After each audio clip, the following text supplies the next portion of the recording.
right, good afternoon, morning, and evening, everyone. We have a lot of attendees throughout the world here.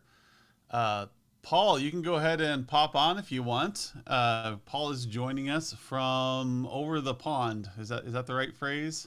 Yeah, I think so. Or is the pond referring to somewhere else? I can't remember. No, it is over the pond. Yeah, it's a very big pond, though. It is a very big pond. It's head straight and take a left, I think it is. Something like that. So, welcome to the webinar, strategic webinar for 2022.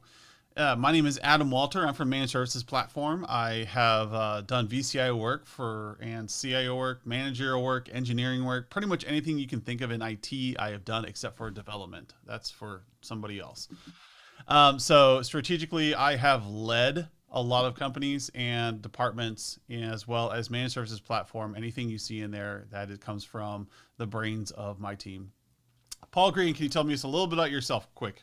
Yes, I'm an MSP marketing expert. I'm based over the pond in the UK, and I work with nearly 600 MSPs all around the world, helping them to improve their marketing. So any marketing questions that you've got at all today about planning your marketing for next year, pop them into the chat window and we'll address them later on. Definitely. We do have several people answering questions in chat, so ask away. There'll be a couple polls as we get started here, just to kind of see where people are. Again, we do have a very large group of people here representing multiple continents. So I am excited to get your feedback, see how things are going, and we'll try to guide our conversation here to whatever is really, really hurting or really helping your MSPs or what you're really focused on for 2022. It's been a heck of a ride since the pandemic started. We have seen some crazy, crazy economics. We have some of our MSPs have had the best years ever. Some are like, ugh, that was rough. So we want to make it so that in 2022, you get to the end of 2022 and go, wow, we have never had a better year. And that all comes from thinking strategically and having a plan for your marketing. Because at the end of the day, we can be the best engineers possible, but if we don't have a plan and we don't understand our customers, we're going to fail. So with that being said, let's move on into this. What I guaranteed you guys when I sent out this webinar was you would have a solution, that there are problems facing us today. And one of the biggest problems I find in IT is we are really smart people. My teams have always been real smart, but they're terrible at saying, hey, this is where I am going in 2022. Often in IT, we think, hey, you know what? I know which warranties are expiring this year. I know what technology I need to replace. And we call that strategy. And we think that, oh, I know what a depreciation schedule is. That's strategy. That is not strategy. That is operations. And so I've got a very famous story I always bring up when I do management consulting. And that is that you have a group of producers. And many of you have heard this story before, so just bear with me for a second. So Stephen Covey tells a story. You have a bunch of producers, a bunch of people that are sitting in a jungle and they're making a road. They're making great time. The managers are sharpening the machetes, writing policy and procedure. They're getting more efficient at cutting down trees. They're buying new products that help them to cut the trees better, lay down more road faster, and everybody's going along great.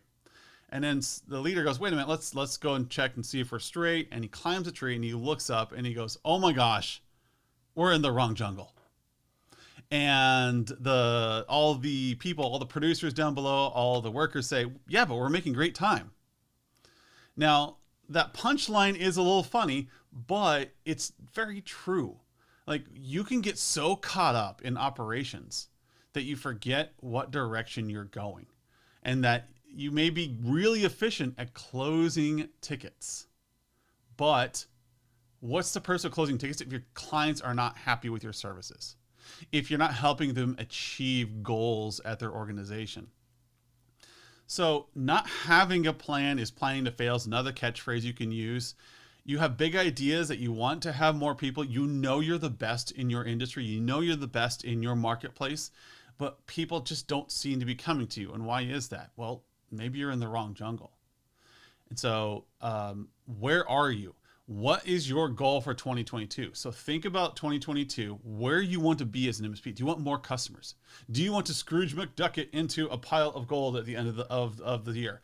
Do you want to have reached maybe a more altruistic goal of, do you want to serve more nonprofits? Do you want to hire more people or be an employer of choice in your marketplace? What is your goal for 2022 and how are you going to get there? So I'm going to start a poll here really quick. I want to see, of the attendees out here, how many of you have a company goal for 2022? And if you're not the company leader, that's okay, because your goal for 2022 should have been communicated by now. So go ahead and answer this while I'm talking here as I talk nonstop. Do you have a goal for 2022? Do you not know what the goal is? Because we all know we want to have a plan. We want to have a direction we're moving in. If I knew next year I could increase revenue by 50%, dang it, I would do it. I'd be on that goal so fast. I want to have a great year. I want to improve revenues. I have a revenue goal for next year for Humanize and Managed Services Platform. And then we can work on our workers, our producers, saying, how do we get there? Can everybody have great ideas on how we can get there? The second thing you have to do with your goal is make sure it's clearly communicated. You need all your producers, everyone in your company, to know this goal and know how to get there, so that you can have somebody saying, oh, you want to increase revenue? I found this really great opportunity. I think if we can chase this, it will give us an increase of $200,000 next year. So the first thing to do is, do you have a plan? And to answer this, it looks like a lot of you do have a plan for 2022. You should. As business leaders, you should. Sometimes we get a little busy and we haven't thought of one yet. Having a strategy that focuses, please don't Scrooge McDuck it. Pants are important. Nice. Hey, if you're that rich, why not? Anyways, the point is that you want to have a plan, even if it's a bad plan. Even if next year your goal is we want to have a plan by the end of the year, have something. Because if you don't plan, you plan to fail. Or having a bad plan is better than having no plan at all. These are things that you need to know. And so what I'm going to do is I'm going to walk you through, do you have a plan? Is your plan good? And I'm going to show you how a pre-formatted plan that we have in Humanize IT really helps you walk through your year and hold you accountable. So the first step, and we follow the agile methodology, or traction. If you guys are traction fans, read those books, read Rocket Fuel. It will change your business plan.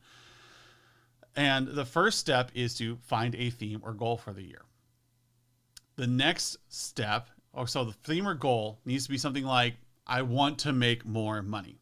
So I'm going to make Skip really upset with me here, and I am going to go over to his favorite tool, the whiteboard. Are you ready, Skip? You ready for my my badness? So I get made fun of a lot because, because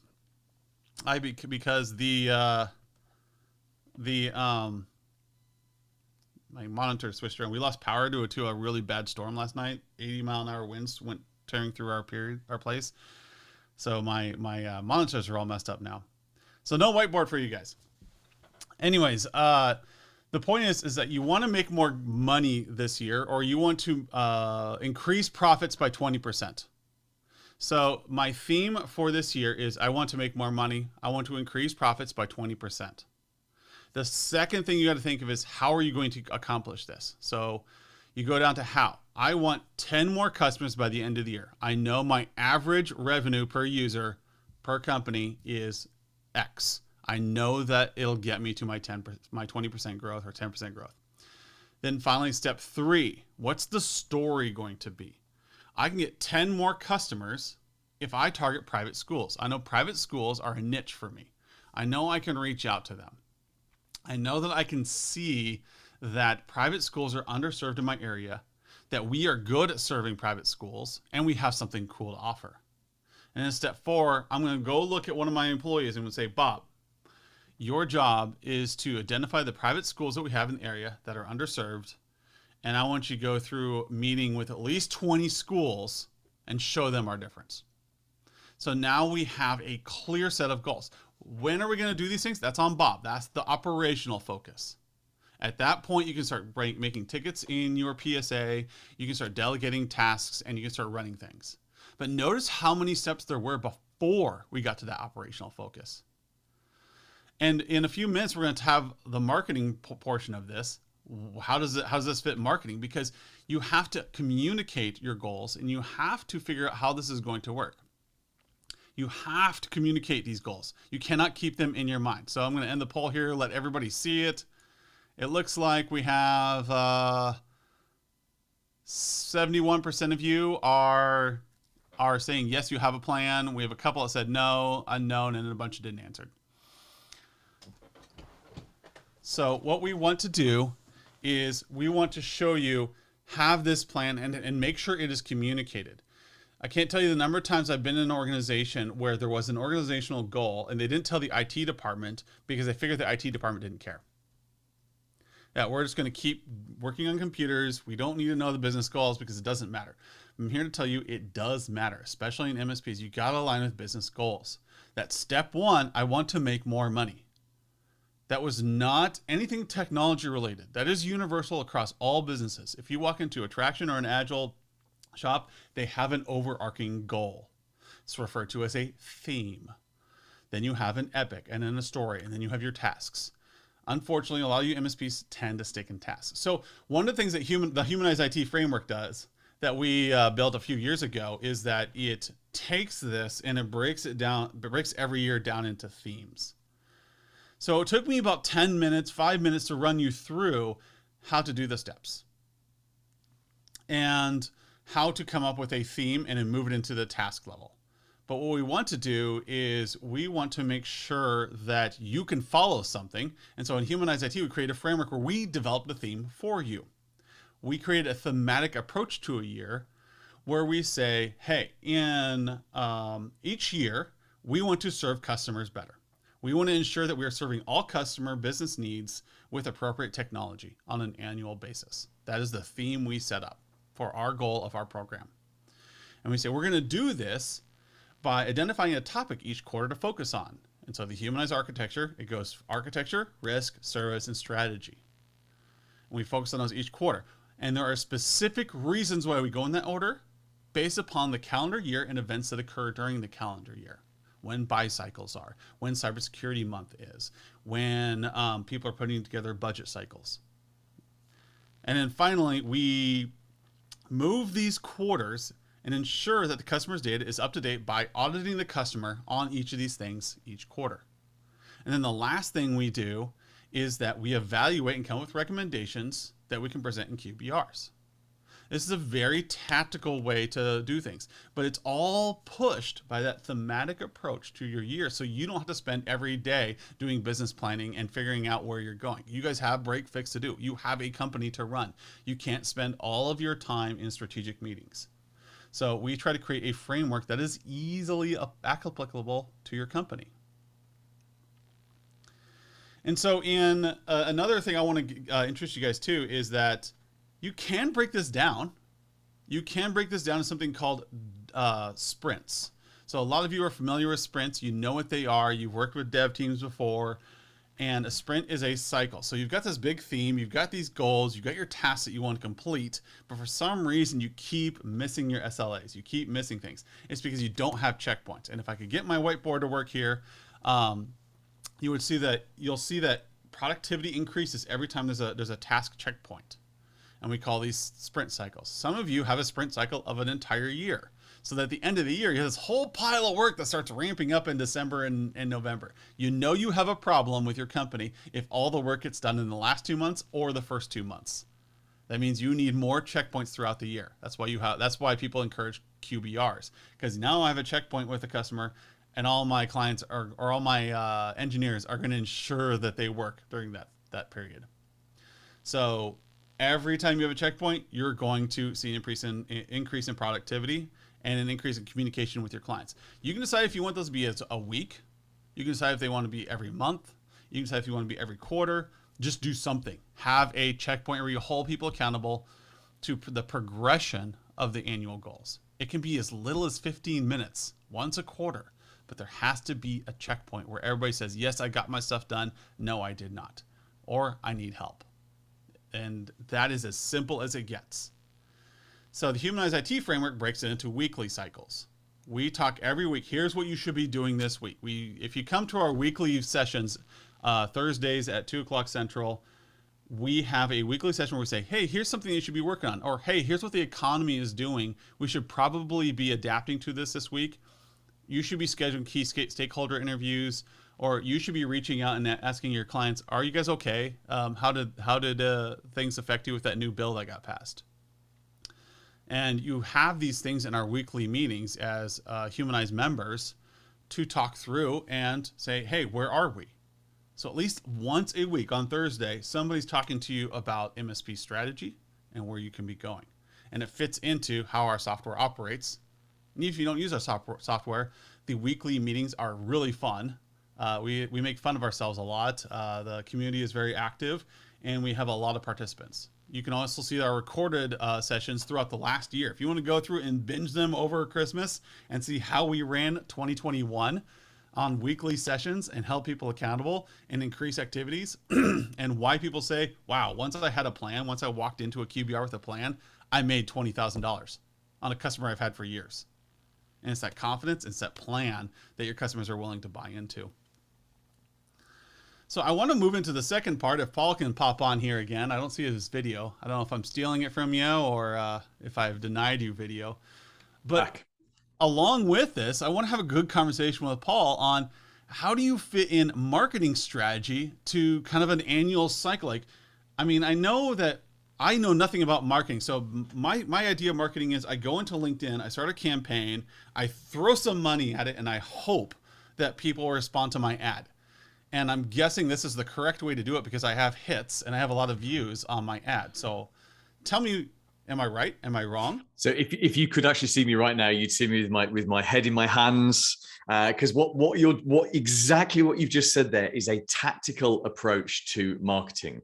And most business owners, not just MSPs, but most business owners overall, throw themselves too much into tactical marketing. And actually, exactly as you were just saying, Adam, you've got to start with a goal. In fact, we've just opened a new poll. The poll is, do you have a sales goal for 2022? So if you could just vote in that, please, and we'll read out the answers in a second. It all starts with having a goal for your sales. I mean, for example, let's give a typical goal. And as I'm talking to my clients right now, these are the kind of goals that they're telling me that they're interested in.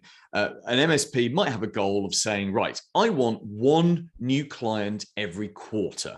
Which doesn't sound a lot, but actually many of the MSPs I speak to don't want to have lots and lots of new clients regularly because of the onboarding burden. So you might say, right, I want to onboard one new client, minimum of 50 to 100 seats once every quarter. So 4 times a year, I get a great big chunky new client. And that might be the goal for the year. And you might not get exactly that. You might get a little bit more, a little bit less, but that's something to aim for. So if you were to say, that's your goal, the worst thing you can then do is then drop down into, right, what should we do to do that? Should we do a bit of LinkedIn? Should we do a Facebook ad? Should we set up some Google ads? Because that's just dropping down to the tactics. What you need to do instead, Adam, is put together a strategy. Would you like me to give an example strategy that would work for MSPs? Yeah, I'm all about like practical things, practical approaches. So we're not talking pie in the sky here. We're actually talking like, what can we do?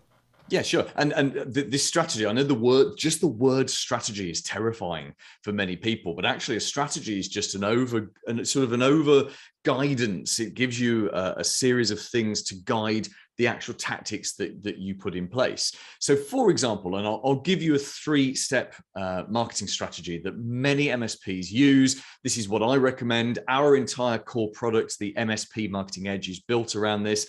And I use this exact same strategy myself and have used it for multiple businesses. So this is a great B2B marketing strategy. It's a 3-step strategy. It's very simple. Step number 1, you build multiple audiences. So that's people who are willing to listen to you. And I'll come back to that in a second and tell you what those audiences could be. Step number 2 is you build a relationship with those audiences.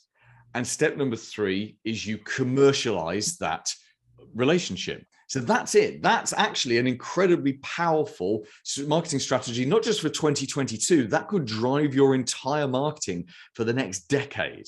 And as I say, I've been running that marketing strategy for years. Now, the strategy will stay the same for years, but what will change are the tactics that we would use. So for example, if we go back up to step number 1 was build multiple audiences. So for example, right now, for the average MSP, the audiences that you would want to build would be your email audience. So like your database of people that you can email. You can send out email newsletters or broadcast emails to using something like MailChimp. So that would be your first one.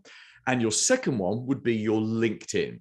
And actually, as we're speaking today, I would probably put LinkedIn above email in order of importance. So LinkedIn today is the most important audience for MSPs. And then you've got email. Other audiences could include your YouTube channel. And most MSPs run screaming at the thought of being on videos, but it is an audience. A podcast is an audience. Appearing in a forum is an audience. If for example, let's say you're targeting CPAs, accountants, and you come across a forum full of accountants, and it's where they discuss accountancy things, and you could get in there and become the tech person in that accountancy forum, not selling, just adding value, then suddenly that accountancy forum becomes a new audience for you.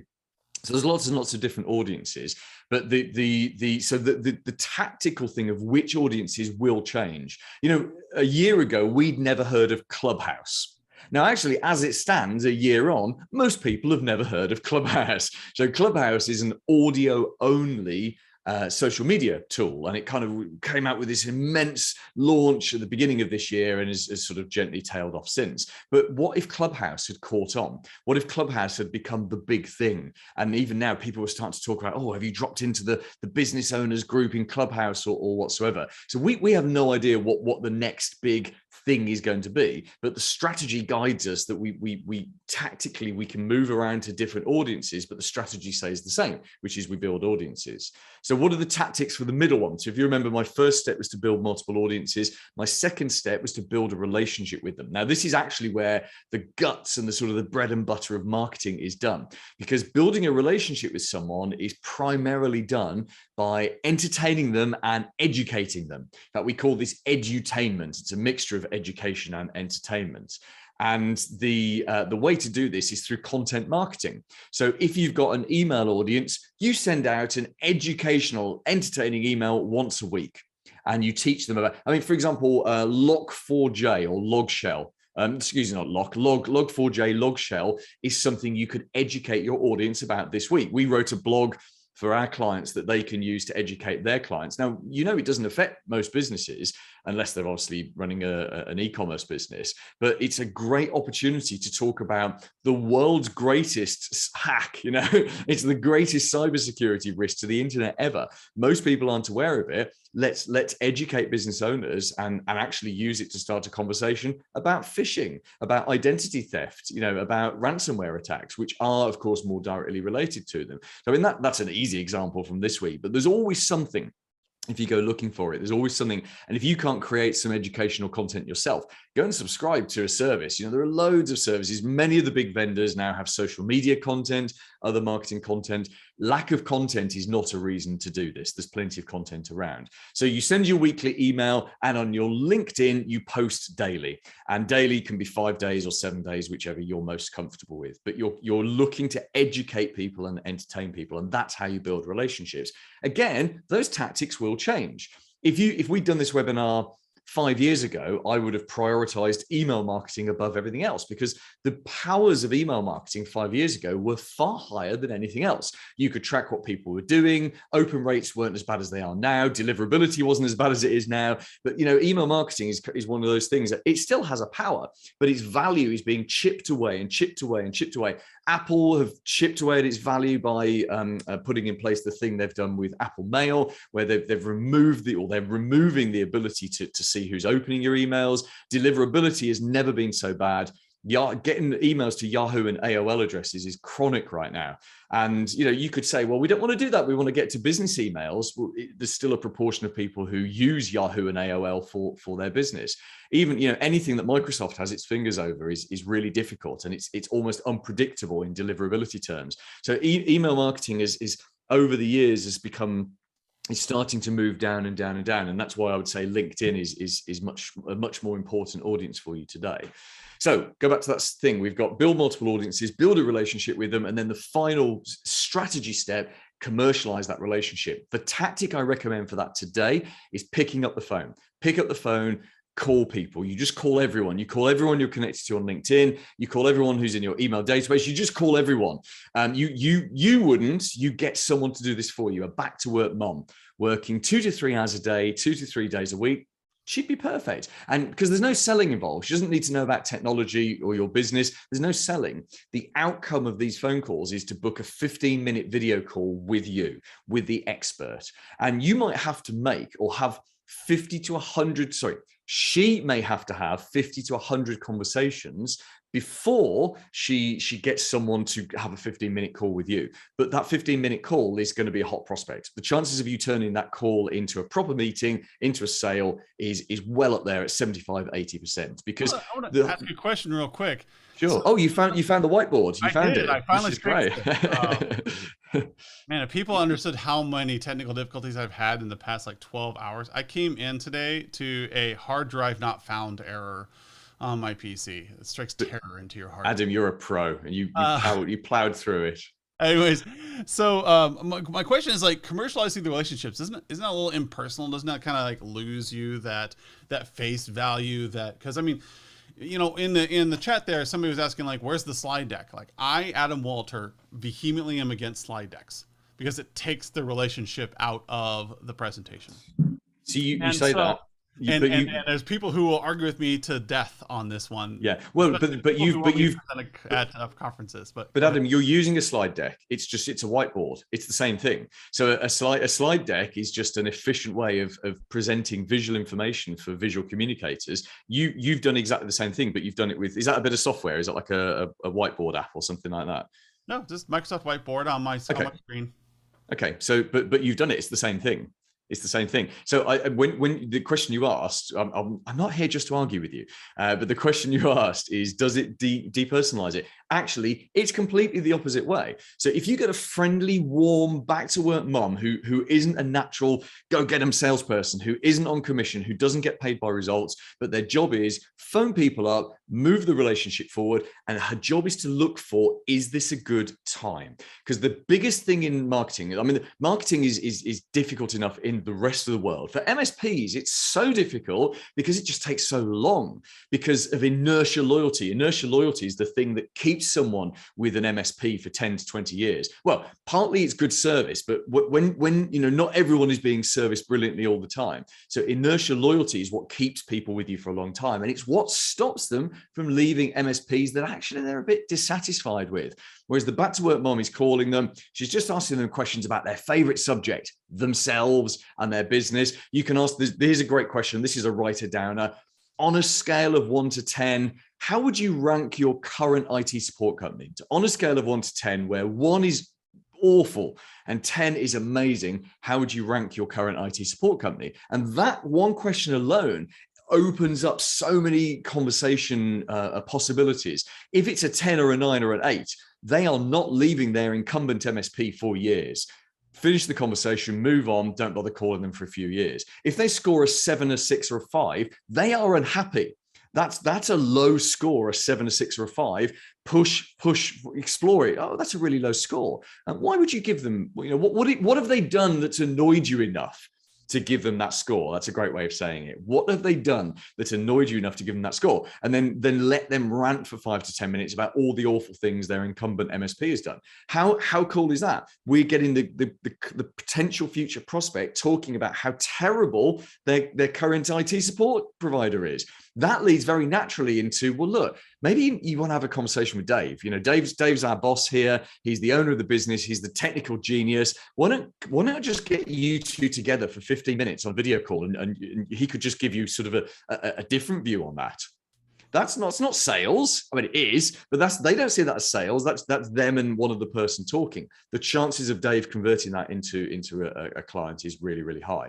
And obviously, if they score them 4, 3, 2, 1, 0 or something negative, get Dave like round their house now with a bunch of flowers and a welcome pack, because that is a desperately unhappy client.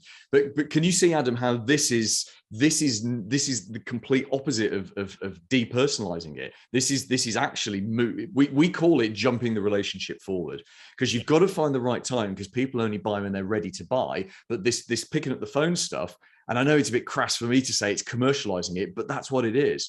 The problem is you've got to make 100, 200, 300 phone calls to actually get that person, and that's where a lot of MSPs fall over, is they don't realize that it does take, sometimes weeks of phone calls to produce a good prospect. And I think the important thing there is you're showing that there's a deficiency. So when I was doing VCI only, so I started off our company doing VCI only work, and people were reaching out to me desperate. They're like, well, it's just normal to go down in internet once a day. It's normal for a ticket to take 2 to 3 weeks to close. And they've established this norm. And if just one of these good MSPs would come and go, whoa, that's not normal, people. And so establishing that and identifying where these companies are that are underserved. Like, let me show you, like, we keep a track of an ITCQ score. This is something that was very eye-opening to me. This is our software. Sorry for the pitch mid presentation, but we went through and we averaged out 7 years of data on how companies were scoring just on architecture. And we found out at the beginning, our first score we came out with was 48%. There's a 48% stack adoption rate across incumbent MSPs, like people actually like up-to-date firewalls, up-to-date PCs that had everything under warranty. And I was like, oh my gosh, there's no way that is real. And so my SQL developer had to explain to me how they threw the outliers out, how they figured out, and yes, that is the actual number. And then our incumbent MSPs, we're trying to get people to 97%. And it's like, oh my gosh, these companies have no idea how bad they have it. Like, so that cold call from that stay-at-home mom, that best friend you have that you have beers with, that says, hey, how are you guys doing? How would you rate your MSP? You're going to find it's shocking out there what the average is. These are scores from across the globe. Yeah. This is Australia, this is the UK, this is Canada, this is the United States, pretty much any English-speaking country, South Africa. We've got them all covered. And the average stack adoption is 55% on architecture. That's how bad it is out there. Risk security, 36% on a NIST assessment. So these are companies that are ripe for you to come in and ask that simple question that Paul's talking about. How is your existing MSP doing on a scale of 1 to 10? And they may say, oh, they're doing okay. I mean, like ticket turnaround times around 2 weeks, and PC, every once in a while. And our internet goes down about every other day, but that's okay. I mean, it's better than it was. And you're like, oh my gosh, we could do this for you so much better. Exactly. But there's one more element to throw in, Adam, of course, which is that I was mentioning inertia loyalty, which is the thing that keeps them with that incumbent way past the point that they should have left. What drives that inertia loyalty is fear, because the people that we're selling to, the ordinary business owners and managers, they don't know what they don't know. Yep. As in they can't tell if your MSP is good or bad at what it does, because they just don't have they're not tech people. They don't surround themselves in our world. They don't have the ability to make a cognitive decision. So when the brain can't decide, it gets delegated down to the heart. It's an emotional decision. So they are picking you or not picking you based on whether or not they like you. They are staying with their incumbent or leaving their incumbent based on, it's on the little things. In fact, any MSP on this call who has lost a client, you know that you 9 times out of 10, you lose the client on the little things, apart from if you have a massive, great big screw up. But even then, everyone on this call has massively screwed up with a client, but being honest with the client, repaired the relationship and kept the client. So that's happened to everyone on this call, and everyone on this call, many people on this call will have lost a client because the small things were wrong. And you mentioned, Adam, about ticket turnaround. You lose a client because you didn't, that little niggly, stupid little problem, which is not important in the big scale of things, but the ticket got delayed and got delayed and got delayed, and your text never got round to it. And you didn't realize how angry it was making the decision maker at the company. And then they phone up to speak to you and you're on vacation and blah, blah, blah. And it's often that sequence of little things coming together. And the first thing you know about it is when you get a call from your client saying, we're really unhappy and we're thinking of leaving. And you're like, like, whoa, what? Where has this come from? And it was the little things. And it's exactly the same when you're looking to steal them from their incumbent. They're not going to say to you, oh, I want to leave my current IT company because their technology stack isn't sophisticated enough. They're not going to say that. They don't know what a technology stack is. They can't even spell the word sophisticated. What they'll say is, those guys, it feels like they don't pick up the phone anymore. It feels, it hasn't been the same since James left the help desk. It feels like all they want to do is, they never want to do this anymore. They just want to do that. And so, this is what you play on, and you leverage this, and they will make an emotional decision to go with, I'm going to go with you because you guys seem more on top of it than anyone else. You feel like the best match. And in fact, you can watch out for prospects using emotional descriptive words. I feel like you're the best match. They think they're making a brain decision, but they are not. Their heart is making the decision, knocking it up to the brain for a rubber stamp, back down to the heart. Let's go. And that's how you steal clients. And that's why we want to build relationships. Because if someone today is and there will be someone in your area today who's like, right, I'm done. That's it. I'm picking a new IT support company. They Google it. There are 5 companies they want to talk to. One of them is you. And imagine if those 5, they set up a meeting in a week's time. With you, they set up a meeting, and in that time, you send them, you put them on your email list. So you send them an email. You connect to them on LinkedIn. They see a piece of your content on LinkedIn. You send them a message on LinkedIn. You send them a letter to confirm the meeting. In fact, you also send them a copy of your book that you've had written and a copy of your buyer's guide. And then you have a telephone person who phones up the day before just to confirm the meeting. All of that in a week. Now, you might think that overkill, but there's 8 touch points there. Oh, and social proof. Let's add a 9th one. You send them some social proof. Social proof is like testimonials or case studies. So you can actually have 8, 9, 10 touch points with someone just from a cold inquiry up to a meeting. And if you did that, you've built in that week a relationship with them that your 4 competitors have no chance of overcoming. In fact, they are looking forward to meeting with you because you have proactively been on top of that whole process. And they will figure, it's like that whole thing of the front. If you walk into a shop and the shop's really clean and the windows are clean and all the light bulbs are on, you perceive that what the shop does is quality because the front end is quality.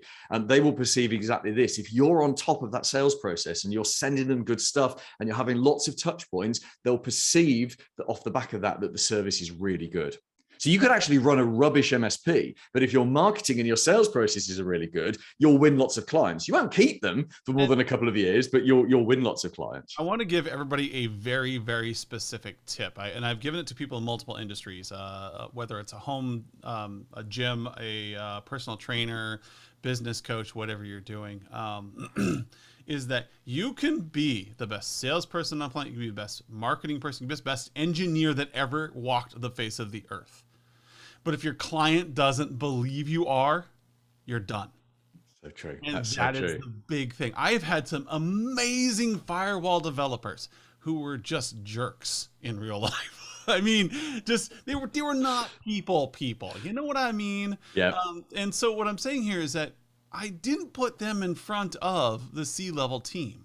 I put the guy or girl who may have been a little less technical, but was really good at talking to people. I'm a people person, and you wanted them to feel comfortable. You want to see the value of how awesome Dave was and what he did for that firewall and how he improved the functionality of the company and improved the uptime and made everybody really happy to work from home during the middle of the pandemic and you work nights and stuff.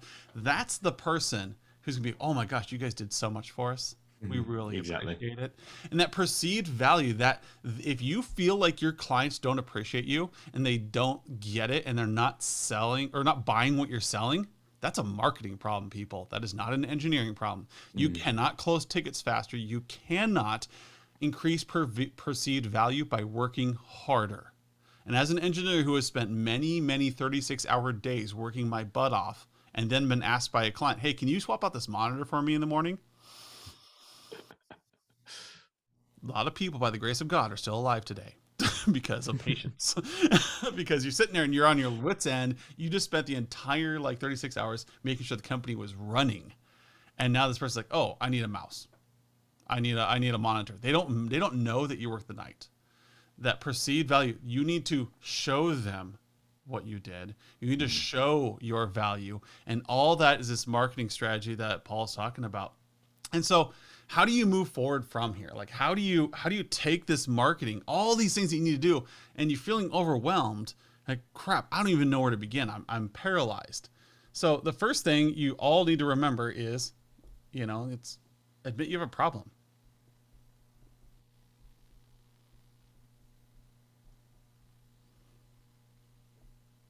You have a problem writing, by the look of it. Oh man, I do. I'm reaching across my coffee cup here. Seriously, like I was like last minute trying to just get the monitor to work. Like, Yeah. I went from dead hard drive to what you see today in the past like 45 minutes, everyone. There's no one on this call that's I feel like I should impressed. be appreciated. Here's a problem. No. Paul's not appreciated. No one's impressed. No one. I am, because I'm not a tech, but no one else here is impressed. Yeah, admit you have a problem. Admit that there's like, I am not doing well on marketing, and I get it. It's not something I'm good at. Adam Walter is terrible at marketing. I talk to people like Paul, and he says, here's what you need to do. I say, that sounds a little crazy. I'll try it. Like just a year ago, if you had asked me what's the best way to get new customers, I would have laughed at you if you said cold calling. I would have laughed at you if you said website design. I said, no, you need to go and foster relationships. You need to, like, email campaigns, LinkedIn campaigns, they don't work. I have been proven wrong. I can show you my growth metrics and where they came from, and I can tell you 100% that I was wrong a year ago. And so I learned so much. And you work with strategists like Paul, or you work with strategists, or come with a marketing strategy based upon what's actually going on today. So 5 years ago, marketing email worked. Maybe you guys are still working off a campaign based of your strategy that you did with a marketing company 5 years ago. Marketing and that stuff evolves each year. It is an ongoing thing. So you have to admit that you have a problem. Your sales were down in 2022 and 2021. I can tell you, as somebody who works with MSPs across the globe, that wasn't the problem everybody had. The people who marketed well grew insanely last year. Just ridiculous. The people who sat back and just break fix, they kind of like fell off as their clients either went out of business or they had to cut costs.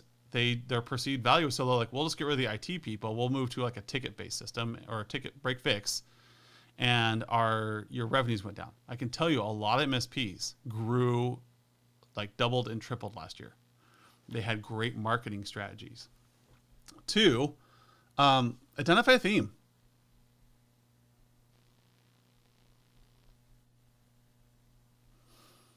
Will you work on marketing?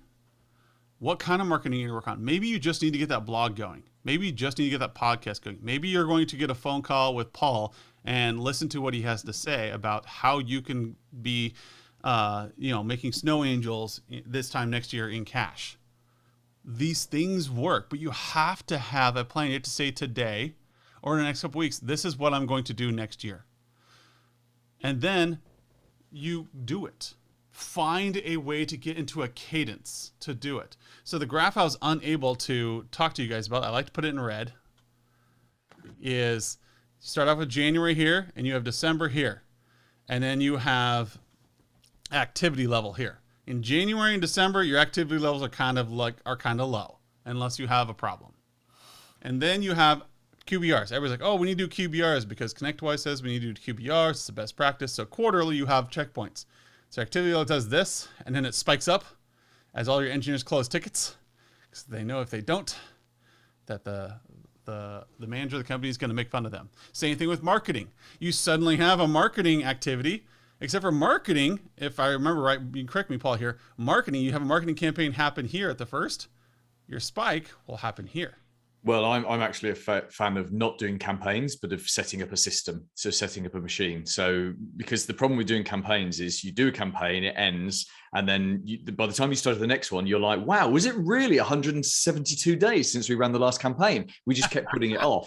Whereas actually, if you've got a system set up where you're constantly building, adding people to your audiences, literally sending out everyday social media, every week an email, every month something printed like a newsletter, and then you've got people making phone calls, even that back to work mum, 2 to 3 hours a day, 2 to 3 days a week. That's a system, and a system will always beat campaigns, always. Yep, and I should probably prep you. That's where I'm going with this. So like in a campaign, sorry, yeah. is it's a little delayed. So you do a Yeah. campaign in February, March, you'll see results a couple months later. Now, there is a better way to do this. You can instead, we'll use rainbow because why not? I have daughters who love unicorns. If you are consistently meeting with a client throughout the year, if you're consistently developing a plan, you can see that the productivity of your engineers goes through the roof and your ability to accomplish things goes through the roof because your checkpoints are constant. And so you have this productivity level, this activity level that's always up here because you're not saying, hey, you know what? We'll true up our goals in 12 months and see if we actually hit our 10% growth goal for the year or 20% growth goal for the year. We'll see at the end of the year because what will happen then is you'll have one checkpoint that does that.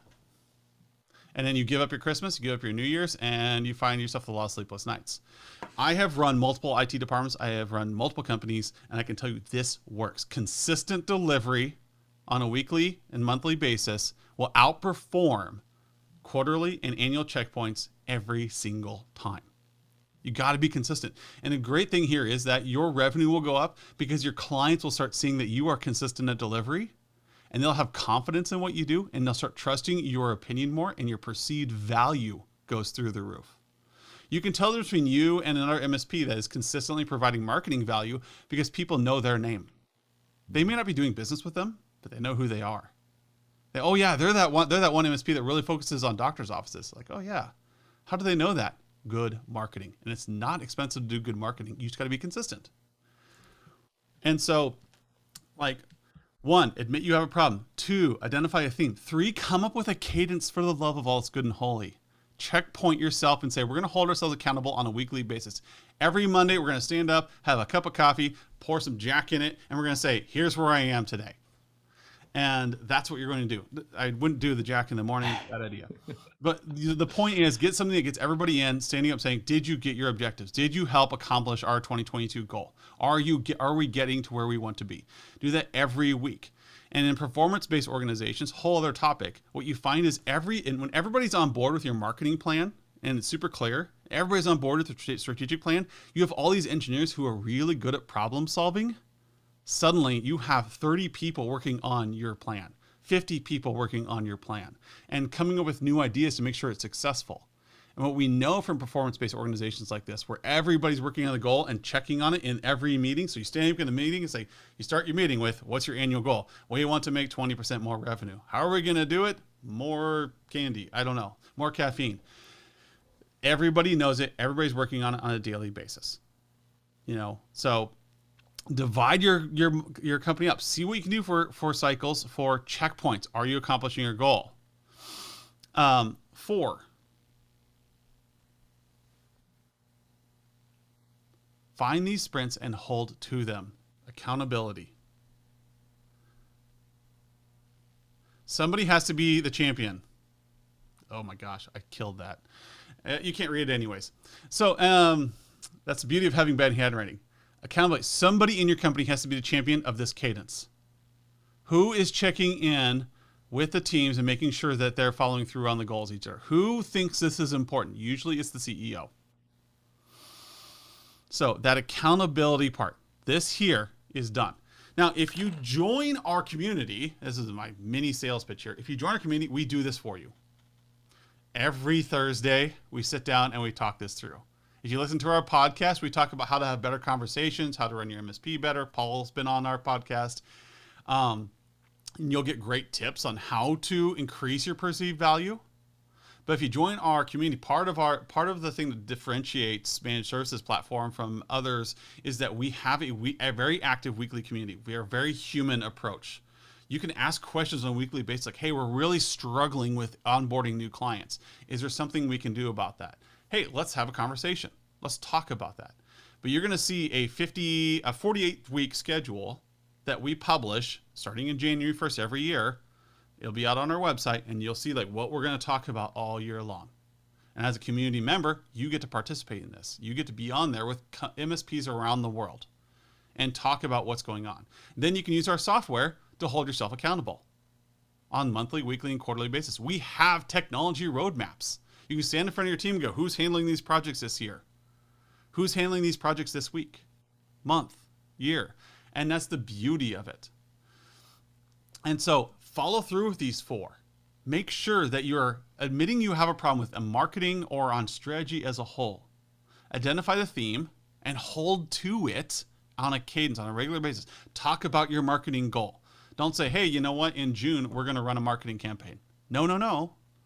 Every day you're marketing. Every day you're trying to show that your engineers have value so that you don't come across a client of ours that says, look at that incumbent MSP. Look how low they're scoring. We can do better. You want your incumbent to be your champion. You want your company to be your champion. There should be enough marketing material in front of them that says, oh my gosh, we are so proud of our MSP. We are so happy with them. They work their butts off to make sure that we have the best. That's what you want your incumbents to say. So,